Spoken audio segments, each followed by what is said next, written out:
checklist for the rest of your life. If something's not working in your relationship, this is the first place you go. 5 disciplines of love and 3 of passion. These 5 disciplines are what the game is all about. The first discipline we call the discipline of unconditional love and compassion. The discipline, why do I call it a discipline?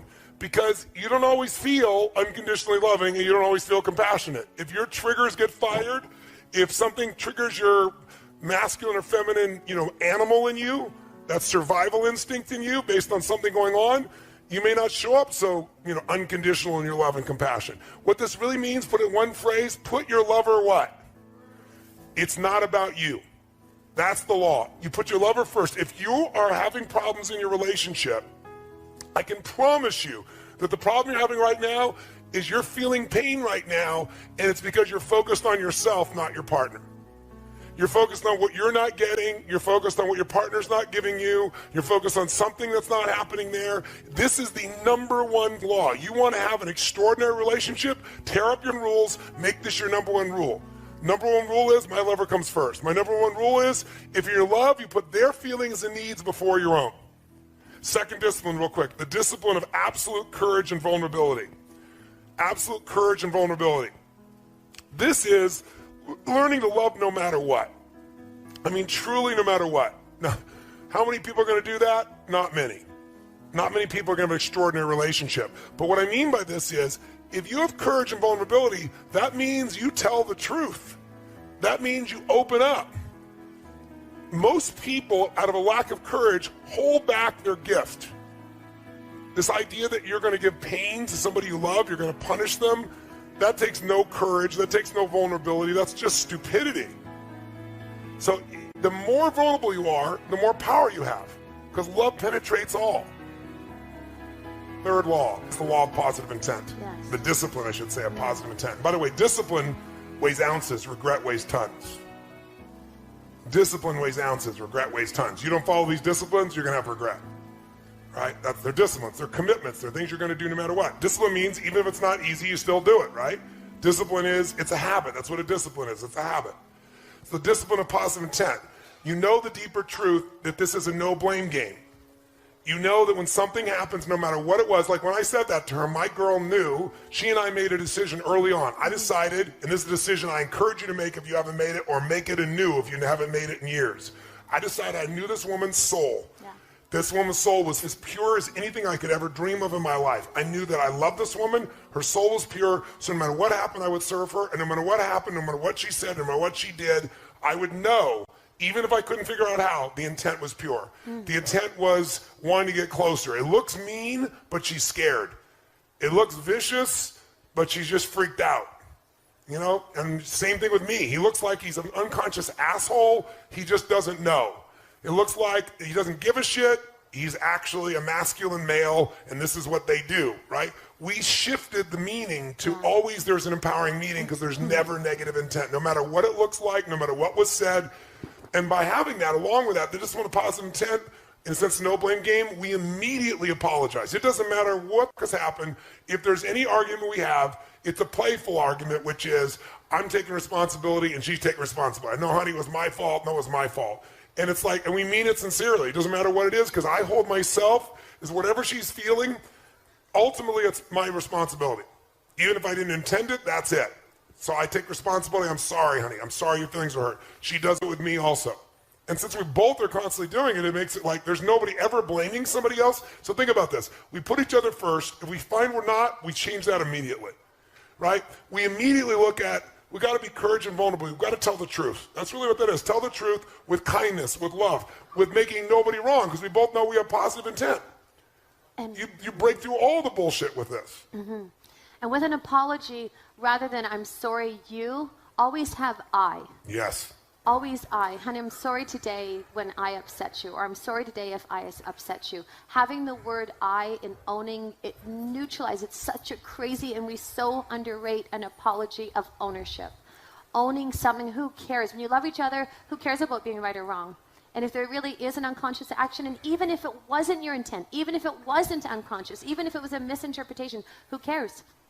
Own it. You own it, and it neutralizes that, and it only brings you closer. It's extraordinary. And you got to remember, no matter what they did, that's not who they are. If you can remember that, human behavior is not a reflection of the human spirit. Often it's a reflex action of the animal inside of us. And if you can know that, you know their spirit and you know their soul, then you know when people get insecure, when they get uncertain, when they go on survival, I've done it, you've done it, we've all done it. So instead of judging and making them wrong because you're scared of being hurt again, you got to come back to, I know what their intent is, I know it's positive. When you question my intent, you end the relationship. You question my behavior, you got every right to do that, even if I disagree with you. You just never question intent. I'd underline that, I'd bold it, I'd go on. If you question intent, you are destroying the relationship.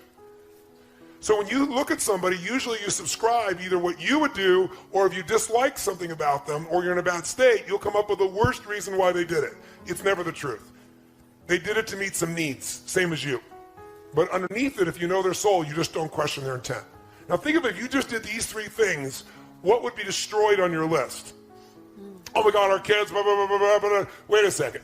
My wife comes first, my husband comes first. You know what? Bottom line is, I trust and love them. These kids are going to be great. I'm going to bend. I'm going to find something here for him. I'm going to find something here for her, right? And I'm making this so crazy. I'm being so upset. What am I really upset about? I'm upset thinking my kids are not going to be the way I want them to be. Not my kids are going to be the way they're meant to be. So it's really about me again, right? You know, discipline of absolute courage. You know, honey, I just want to talk to you. I'm concerned. This is how I was raised. I know you were raised differently, vulnerably. I love you. I love you the way you are. You're a rebel. You love me. I have rules. Maybe our kids will be okay with that too. What do you think? Finding some way.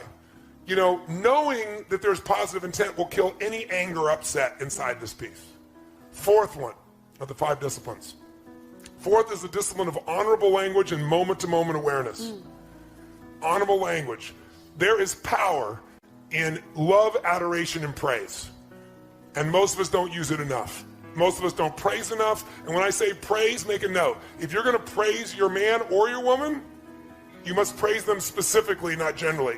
But moment to moment, being consciously aware of the impact that you're having with your language and your presence on your partner. And your language as well. Body language, words, deeds. It's knowing you have an impact and seeing that impact. You know, if I'm doing something and I look over and I see my girl is not in a great place, I don't continue.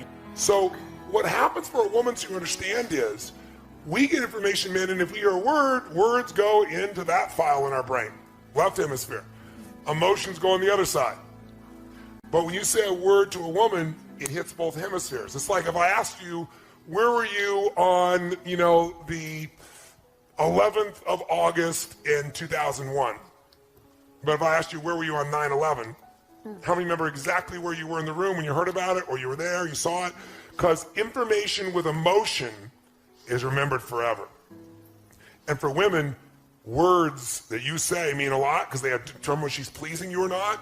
And those words get connected to emotion, and you might just be saying things, because guys say things all the time, right? And when you're that upset, gentlemen, there's nowhere to go. You're never going to hurt that woman in a million years. So the only way to let go of some of the pressure is yell or scream or use some words. But then she takes those words in and she's hurt by it. And here's a trick. I'm married to a very passionate man. He's married to certainly a very passionate woman. And we made decisions. Never, I hate you. Never, I'm going to leave you. And not F you. Tone will say, F, F, F, mother F. Like, I mean, it can come flying out of his mouth and have such a level of intensity. But F, for F's sake, whatever that might be is different than... Never to you. That, and one other big one I'll give you is, if you ever threaten the end of the relationship,